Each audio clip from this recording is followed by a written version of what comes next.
Bismillahirrahmanirrahim. Assalamualaikum warahmatullahi wabarakatuh. Waalaikumsalam warahmatullahi wabarakatuh.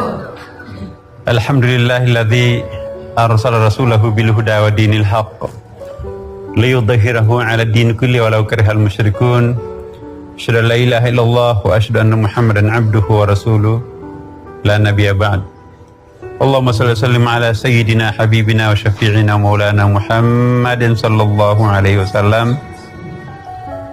Para pemirsa dan khususnya ibu-ibu pengajian dari Zainut Sanus Safah, ya, bagus sekali namanya Bu ya, yang ada di studio. Alhamdulillah kita bersyukur kehadirat Allah Subhanahu wa taala karena diberikan kesehatan yang prima sehingga kita bisa menyaksikan tafsir kehidupan pada subuh hari yang berbahagia ini.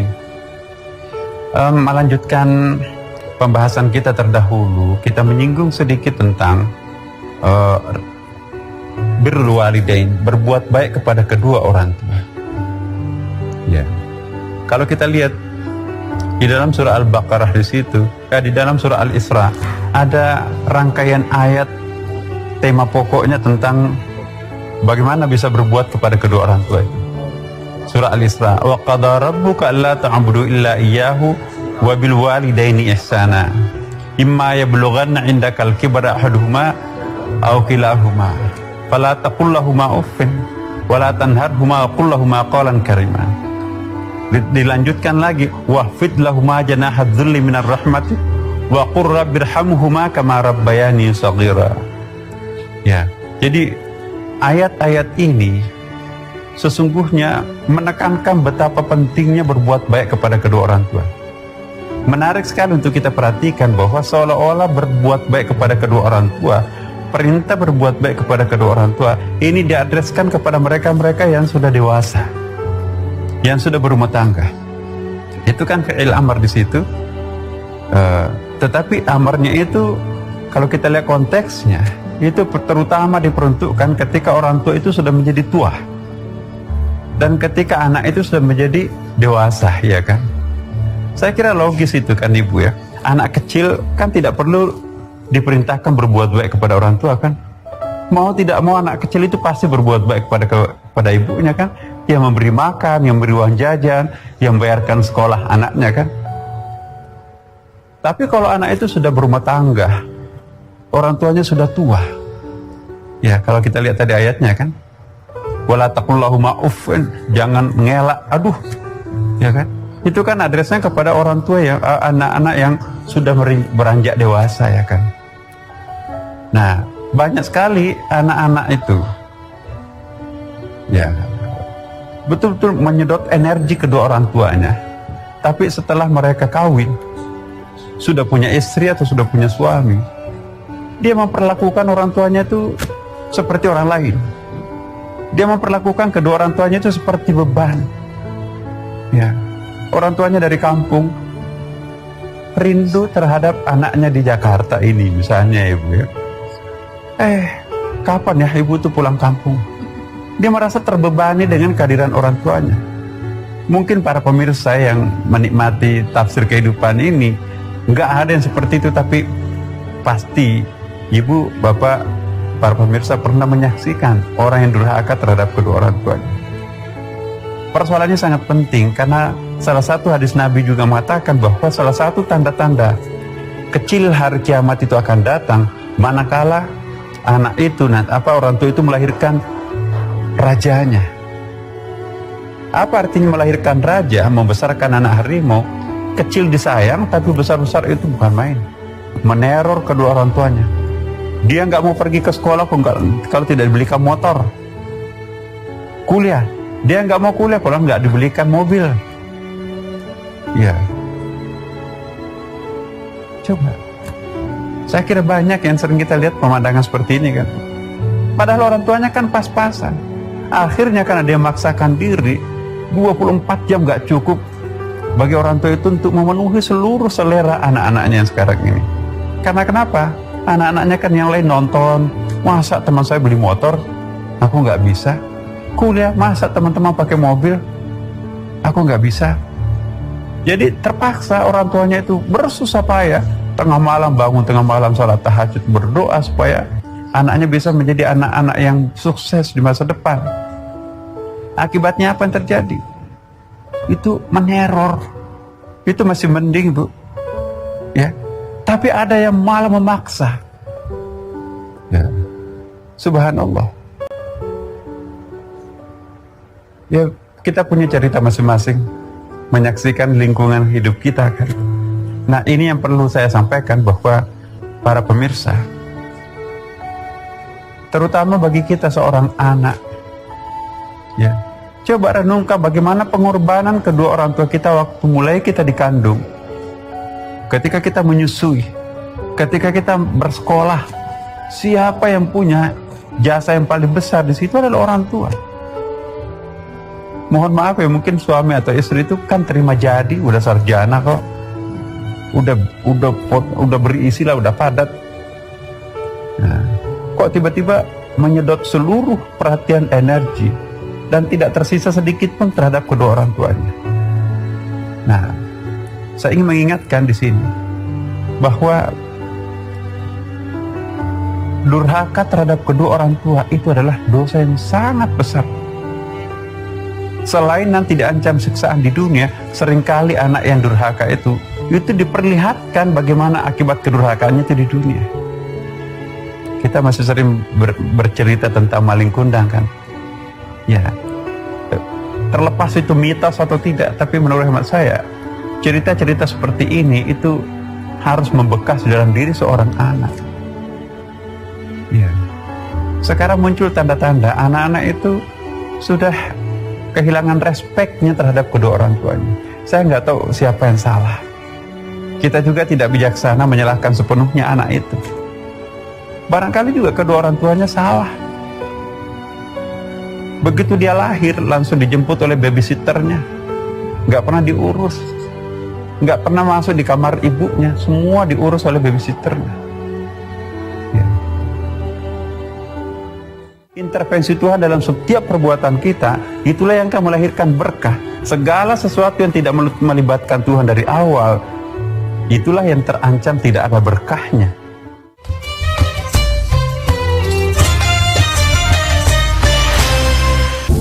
Jiwa pasti banyak akan melayang, tetapi semua pengorbanan kita itu tidak akan sia-sia, saudara-saudara. Karena kita telah merdeka.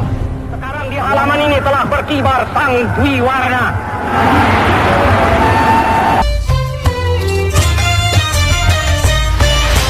Untuk melahirkan anak soleh itu tidak langsung, harus melalui proses yang sangat panjang. Mohon maaf kalau saya sampaikan di sini. Untuk melahirkan anak soleh itu harus meminjam, harus melibatkan energi Tuhan di situ. Tidak boleh melahirkan anak, melakukan proses untuk lahirnya seorang anak itu dengan hanya nafsu. Maka itu kan ada doa. Ya, sekali lagi saya sampaikan, doa berhubungan suami istri itu kan ada dalam hadis Nabi malah. Allahumma jannibna syaitan wa jannibna syaitan mimma razaqtana. Untuk apa itu? Itu artinya kita melibatkan Tuhan di dalam proses penciptaan anak itu. Nah, dengan demikian itu bukan sekedar nafsu, bukan sekedar adanya cinta antara bapak dan ibu, tapi di situ ada intervensi Tuhan. Kita mohonkan agar nanti anak yang ditanam ini adalah anak-anak yang soleh. Ya. Anak yang dalam prosesnya tidak pernah mengenal Tuhan, tidak pernah ada doa, itu bukan apa ya? Itu bukan divine creation gitu. Mungkin itu animal creation. Ya. Apa ya? Proses binatang, nafsu belaka. Padahal yang kita inginkan kan adalah intervensi Tuhan. Intervensi Tuhan dalam setiap perbuatan kita, itulah yang akan melahirkan berkah. Segala sesuatu yang tidak melibatkan Tuhan dari awal, itulah yang terancam tidak ada berkahnya. Nah, maka itu kita diminta untuk berniat, diminta untuk melakukan apapun, membaca basmalah kan. Jadi mulai proses penciptaannya tidak pernah melibatkan Tuhan. Lahir lagi langsung dijemput oleh pembantu babysitter. Dia asyik main, bekerja dan sebagainya. Akhirnya apa yang terjadi? anaknya nangis ketika ditinggalkan oleh babysitternya. Tapi kalau bapaknya ibunya pergi, nggak pernah nangis tuh. Itu anak pembantunya atau anak bapak ibunya sendiri? Ini seringkali kita melihat di sini. Jujur saya ingin bertanya kepada para pemirsa, terutama yang sudah dewasa, yang seperti seumur saya misalnya. Kita introspeksi, mampu nggak kita melahirkan seorang anak seperti bapak ibu kita melahirkan kita dulu? Mohon maaf para pemirsa, saya ceritakan, ibu saya nggak tamat SD, tapi kok bisa melahirkan anak-anaknya. Saya banyak bersaudara, alhamdulillah. Tapi saya ragu, jangan-jangan saya tidak bisa melahirkan anak-anak saya seperti ibu bapak saya melahirkan saya. Karena anak kita kan lahir dari kondisi yang sangat berbeda. Ya.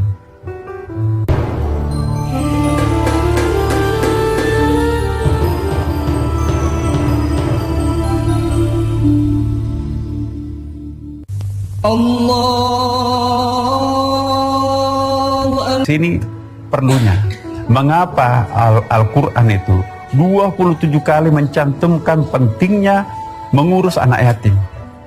Ma makna yatim? Apa yang dimaksud anak yatim, para pemirsa?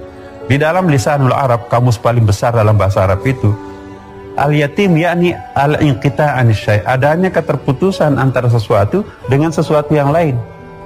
Mengapa disebut anak yatim? Karena terputus kasih sayangnya, karena bapaknya meninggal, orang tuanya meninggal kan. Ya.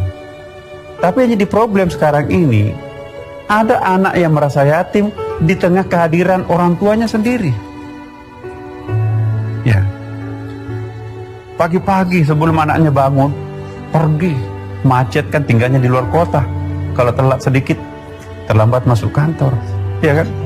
Pulang jam 4, jam 5 tinggalkan kantor, tinggalnya di luar kota, jam 9 baru nyampe, macet.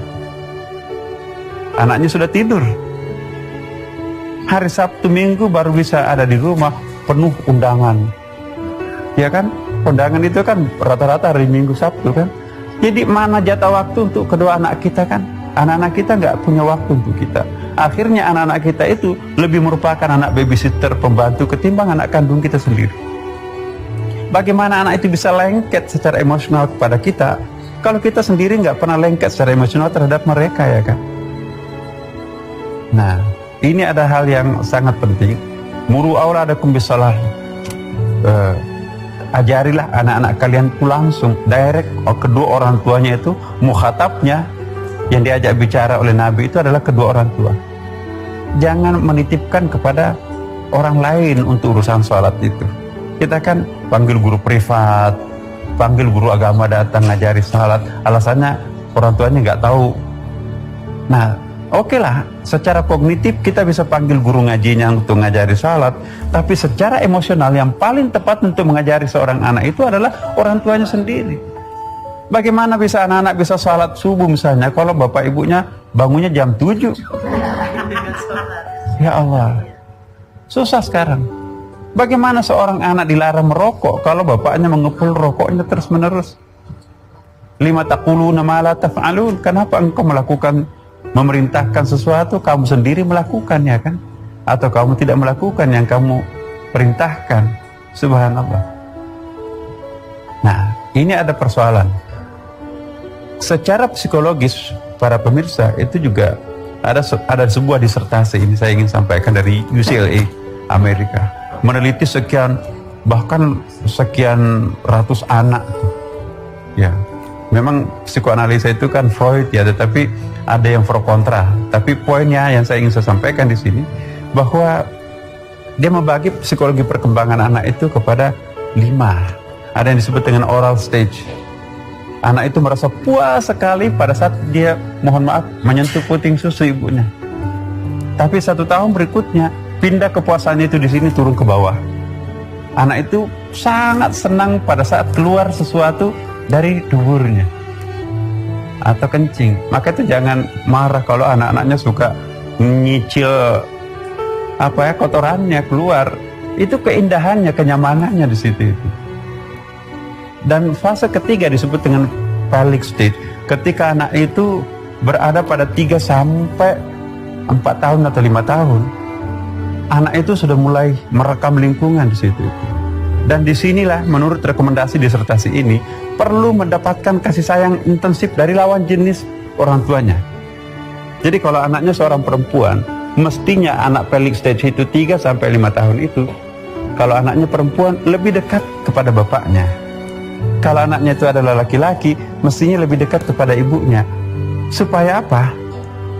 Ada cross sex cross education itu ya. Jadi anak bapaknya itu nanti akan lebih dekat anak perempuannya. Jadi kalau ada anak laki-laki lebih suka dekat dengan ibu, wah nanti ada kelainan, nanti jadi bencong, itu normal ibu, bahkan itu sehat.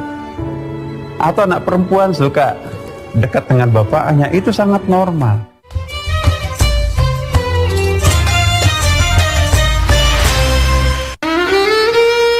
Kemudian ada lagi tendency stage, anak remaja lah. Nah, apa penjelasannya? Kalau anak-anak itu tidak dididik seperti itu, nanti pada masa remaja anak itu akan tergila-gila dengan lawan jenisnya. Kenapa? Karena ada masa kehampaan pada masa pertumbuhan psikologisnya itu yang tidak tercapai. Jadi ada anak yang tergila-gila dengan lawan jenisnya pada saat remaja, itu mungkin kesalahan orang tuanya, nggak pernah memberikan perhatian pada waktunya. Ini secara ilmiah disertasi loh di Amerika. Ya. Maka itu saya ingat betul, saya tanya langsung karena anak saya dulu TK-nya di Amerika. Ya. Kok kenapa? Selalu 2 kelas, selalu 2 orang mengajar dalam satu kelas. Anak saya laki-laki, tapi yang tongkrongin di situ adalah guru perempuannya. Tetangga saya anaknya perempuan, yang ngurus itu guru laki-lakinya. Saya protes. Anak saya laki-laki kok kenapa perempuan yang ngurus gitu kan? Dan tetangga saya terbalik, oh enggak, itu teorinya memang seperti itu. Ya, selalu harus ada guru laki-laki dan perempuan dalam taman kanak-kanak.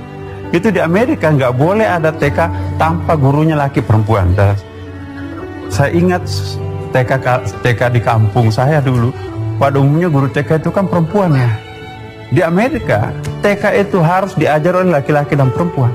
Karena apa ya? Itu pertumbuhan anak-anak terutama pelvic stage itu. Nah sekarang kalau kita lihat, mana ada bapak prihatin terhadap anak perempuannya? Jangan-jangan nggak tahu. Atau ibu lebih respect terhadap anak laki-lakinya. Jadi kalau ada anak laki-laki lebih suka dekat dengan ibu, wah nanti ada kelainan, nanti jadi bencong, itu normal ibu, bahkan itu sehat. Atau anak perempuan suka dekat dengan bapaknya, itu sangat normal.